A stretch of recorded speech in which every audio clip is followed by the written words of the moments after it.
Morthal. Magical, mystical, and miserable. What better place to open a business? Earl has always been interested in magic, but lacks the natural talent. But that's why scrolls were invented. Earl wants to open a scroll shop to help others get in touch with magic too, even if they can't find that spark within them. He wants to become the best scrollsmith in Skyrim, and teach all of Skyrim how exhilarating it feels to cast spells.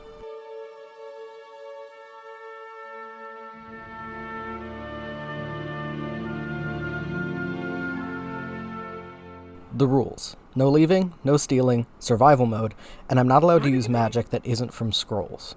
I also have to make and sell scrolls in order to afford a room at the inn. To craft scrolls, I'm using a mod aptly titled Scroll Crafting. With that out of the way, let's get started, shall we? Here we are, Moonside Inn.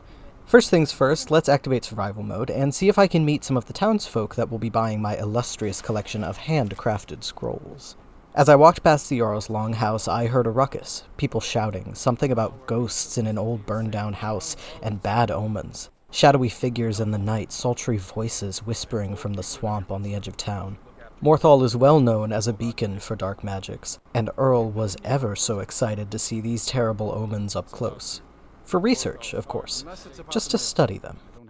I asked some of the people rioting what the issue was, and they mentioned that there was more going on than just the curses of the swamp. There was a burned-down house in the middle of town, but neither the lumberjacks nor the guard would tell me more. So I headed inside the longhouse to ask the Earl. Idgrod told me the house had burned down with the owner's family inside, and that some believed he set the fire himself. Despite the rumors and the suspicious timing of Hrogar's remarriage to Alva, the Jarl needed solid proof of what had happened before making an arrest. So she asked me to find some kind of proof and bring it back to her. After talking to the Jarl, I talked to her steward, who mentioned a wizard in town. Someone with magical abilities might be interested in purchasing scrolls. After getting my first quest, I went back to the inn to see what kind of crafting materials I would need to make scrolls. Paper, charcoal, and alchemical ingredients that change the effect of the scroll. Of course, Earl already has the paper and charcoal, and luckily the only store in town is an alchemist shop. It seems like the easiest scroll to craft is going to be the candlelight scroll, since it only requires one torchbug. I waited until night when the torchbugs would be out and left the inn to find them. I looked around the edge of town, near the mill, and in the river that runs through town. On my search, I came across this odd tower just outside of town. I didn't get too close before getting shot in the face with venom by a Charis. These guys are tough as hell, so I'm gonna have to come back later when I'm strong if I want to kill it. I ran back to town, and since I was getting cold and hadn't found any torchbugs, I went to warm up at the inn. In the morning, I looked around the inn to see if there was anything I could take that would be useful, and noticed a horrible sound. In the corner of the main hall stood an orc with a flute, making some attempt at music. I asked the bartender about it, seeing if maybe she could make him stop, but she said that the orc actually paid her for the privilege of playing at the inn, so she let him stay. Hopefully he doesn't play through the night. Sleep deprivation can make a man go mad. Since I wasn't able to find torchbugs on my own, I decided to see how much they were at the alchemist shop. One torchbug was only 3 gold, and a scroll of candlelight sells for 12, so I went ahead and bought the ingredients I needed and went to craft my first scroll. Right as I left the inn, a little girl ran up to me and mentioned that wizard again, Facegen, and since it looks like the alchemist won't buy scrolls, I guess I'm off to meet this wizard. I went to his house and... If you stand before me to accuse me of sacrificing children or eating the hearts of the dead, you may save your breath. I have done no such thing, nor do I intend to. Okay, a bit defensive. What do you do then? I offer spells and scrolls to those who need them. So will you buy my scrolls? Facegen is the only trader in town that will buy scrolls off of us, so I'll have to sell my scrolls to him. Oh, and these incidental NPCs are from jobs of Skyrim, but I won't be doing any of their missions. I just use this mod to add crafting stations to buildings that don't normally have them. A lot of these small towns don't have a lot of crafting stations. I did check if any of the other townsfolk had missions for me. That didn't involve leaving town, but no one did. I waited for the cover of darkness before seeing what evidence I could find at that burned-down house. Earl approached the ghost girl cautiously. Nervous, but excited to meet his first real ghost. Out of all magical beings, the undead were the most fascinating to Earl. He asked the apparition if she could tell him more about the house, about who set the fire, but she would only reveal the truth if he played a game of hide and seek. Earl agreed, eager to learn more. While I waited for it to get a little bit later, I decided to look for torchbugs again and realized there's an arch where they spawn every night. So I basically had an infinite supply. After an hour or so, I went to the graveyard to look for Helgi's ghost and saw a vampire standing over a child-sized coffin. Equipped with an iron sword and 0 armor, I actually managed to kill her on the first try. I was fully prepared to die and have to try this again. I took her clothes because it makes Earl look like the fantasy version of Blade, but with a beard, and went to the gravesite to talk to Helgi's ghost again. She told me that Alva and Leylette conspired to burn down the house and frame Hrogar for it. Leylette's husband ran up out of the trees and told me about how his wife had gone missing after hanging out with Alva. When I brought up that Alva could have been behind his wife's disappearance, he seemed awfully defensive, like he felt the need to clear Alva of any implication. Interesting. Next step in the investigation, Alva's house. After a quick nap, of course. Just as I entered my room at the inn, Alva came up and started calling me handsome, saying we should spend some time together. Absolutely not. You are the prime suspect in a double homicide, Missy. Keep your creepy-ass compliments to yourself. Since I had all these torch bugs, I made myself some more scrolls before heading out to sell them. Falion wasn't home, so I stopped at the alchemist for some ingredients. I thought about buying some fire salts, but I didn't have enough money. I'd need them later to make a firebolt scroll. But the scroll wouldn't sell for nearly as much as I paid for the fire salts, so I'll just buy them if I need to use a firebolt scroll myself. Now that I had armor and a better weapon, I went back to the tower on the outskirts of town to see if I could deal with that Chars. I could not. I ran away with my tail between my legs and went to stock up on health potions. Later on I realized that Morthal has blue mountain flowers and butterflies everywhere, which is all I need to make health potions myself, so don't leave a comment about it. I also went to buy food, but then remembered it doesn't do diddly for your health in survival mode. Falion was finally open, so I sold him my scrolls. Because I'm impatient, I went over to the tower and tried fighting the Chars again, and surprise, surprise, I was not ready to deal with that. Instead of doing that for a third time, I gathered ingredients to sell and bought another health potion off the alchemist. Now I'm ready to kill the Chars, and I just about managed it. I found this dead guy, and his journal told me that in order to get into the tower, I needed to activate the seal outside the front door. I would need to use a fire spell. I tried doing it with a torch, but it has to be magic. Earl isn't really, the best at flame spells, if you'll remember, so I would need to craft a scroll of firebolt. On the way back to town, I found a little burial site and killed the skeletons. I found a book that taught me some useless shit, but it gave me a level up. I went to the inn to sleep and put my point into crafting apprentice-level scrolls, and that unlocked the recipe for the firebolt scroll. I still don't have enough gold, so I decided to finally deal with Alva. I slipped into her house during the day while her husband was gone, and snuck into the basement to find her curled up in a coffin. She is a vampire. Oh, and also strong as hell. I'll have to save up scrolls and potions before I try that again. I sold some more ingredients, scrolls, and miscellaneous stuff I'd found to make enough money to buy fire salts. While at my crafting station, I realized the Fire Atronach scroll used the same ingredients as a Firebolt scroll. Since the Atronach is summoned for 60 seconds and uses Firebolt as its main attack, it would be a better value than a single Firebolt scroll. I was feeling pretty confident after finding this out, so I went to Alva's again, and this time I kicked her ass. I took everything off her and read her journal. In those yellow pages of parchment painted in soullessly black ink, Alva had admitted to it all. She documented her plan to enslave the townspeople one by one, using her vampiric seduction to keep them under her control, to make them all her thralls, all for a master vampire looking to make Morthal his haven. Did vampires really have such power? Earl read intently, this new knowledge only feeding his curiosity of the undead.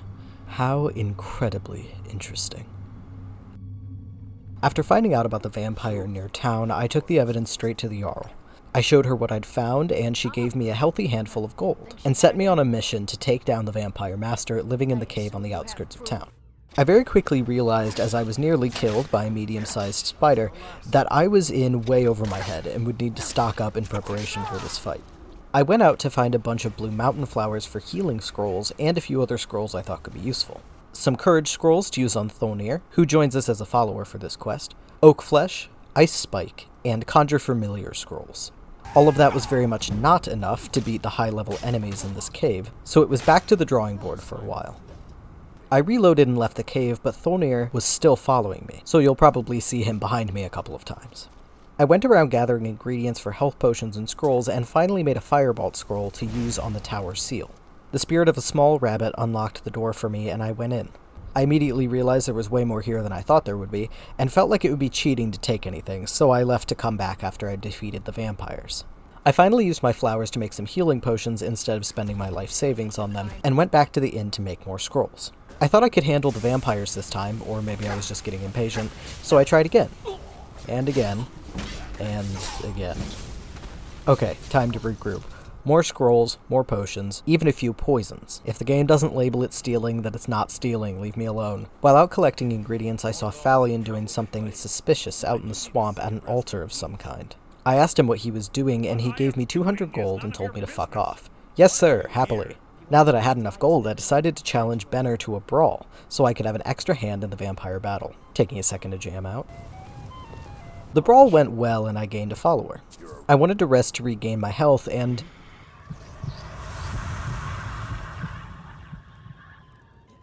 Oh.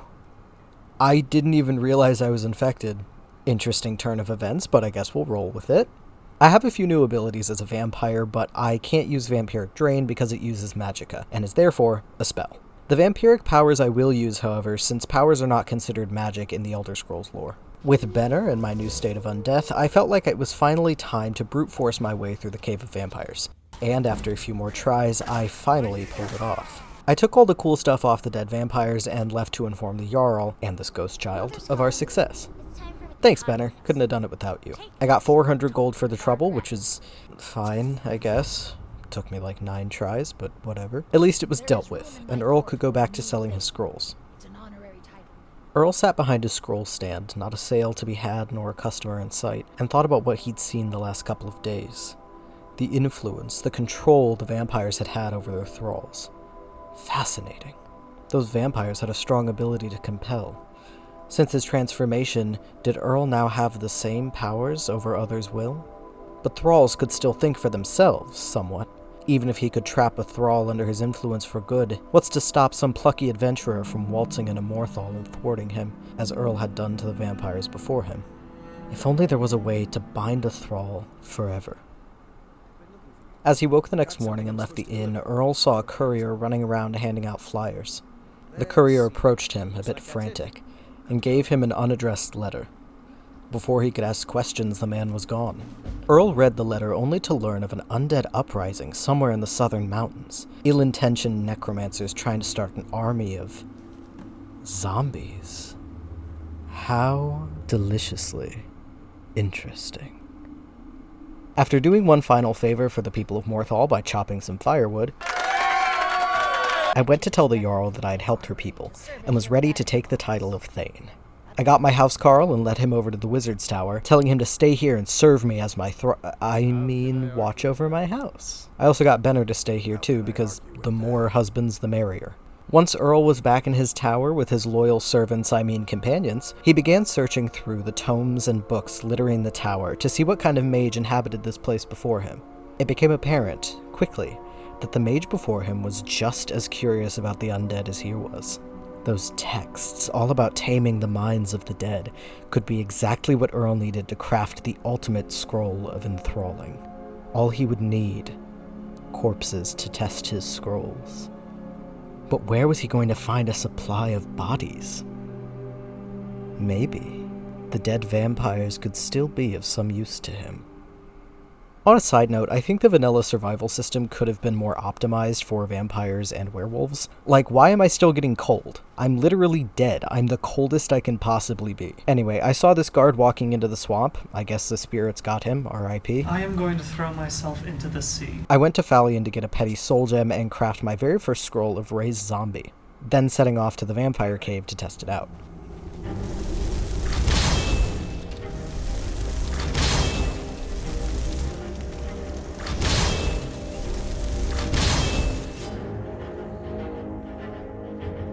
Earl looked for more bodies around the cave, but saw he had used them all up in his experiments. So that was it.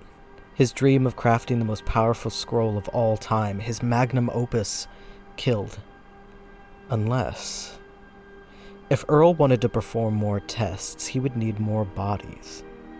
And if he wanted more bodies, he would have to make them himself. Just one, maybe two, and his spell would be perfected. He had the perfect victim in mind. He wouldn't be missed, that was certain. Anyone who had ever been to the inn dreaded hearing that orc's attempt at singing. The orc made a great test subject, but the scroll still wasn't perfect. It needed yet more refinement. The next test subject would have to be another victim that no one would miss or notice was gone. And who in Morthal is hated by almost every citizen? Facegen. I went over to the Jarl's hall and informed her of that night when I met Facegen out in the swamp, casting some sort of strange spell at an altar. She said he would be dealt with. I followed her to Facegen's house, but all she did was tell him off a bit. It seems I'll have to take care of Facegen myself later. I wanted to craft and sell as many scrolls to Facegen as I could before he, went away, so I went back to the Wizard's Tower and collected my ingredients to make some of the scrolls I hadn't tried yet. While I was there, I also moved my scroll inscription table to my house. For some reason, Benner and the housecarl were treating it like some dropped item and started fighting over it. That's never happened to me before when using Jaxonz positioner. And by the time I was done placing the table, my housecarl had killed Benner. What the fuck, dude? How could you? Oh well, another dead body for the Thrall collection. I crafted my scrolls and left to sell them to Facegen. I found out my scrolls also work on spiders, which is cool. Zombie spiders. I was running low on supplies, so I bought some more scroll ingredients. I also looted Alva's house without stealing, although I've already committed murder, so stealing would have been comparatively better. Late in the night, Earl approached the altar at the swamp, finding Facegen was there once again, defying the Jarl's orders. A perfect mistake. Help me! Now with that mage out of the way, the perfect scroll was complete, and Earl could test it on the entire town. Each treacherous mortal would learn the true meaning of their life, dying to serve a far superior being. First Hrogar, then Thane, Jonah, Lami, Jorgen. This damn razor again, just get a Gillette or something. And finally, the last ones left alive. The Jarl and her family. Earl snuck into their daughter's room and freed her from the burden of life. As the Jarl grieved over the body of her child, Earl released her as well. And lastly, her dearest husband. Finally, an army of undead completely enraptured by Earl. Their minds couldn't break away if they wanted to, for they had no minds left. The perfect thralls, the ideal company. He owned Morthal's very soul, and what's better, he did it all without expending a drop of magicka. All this power from a humble scroll. Oh, he forgot about the time limit.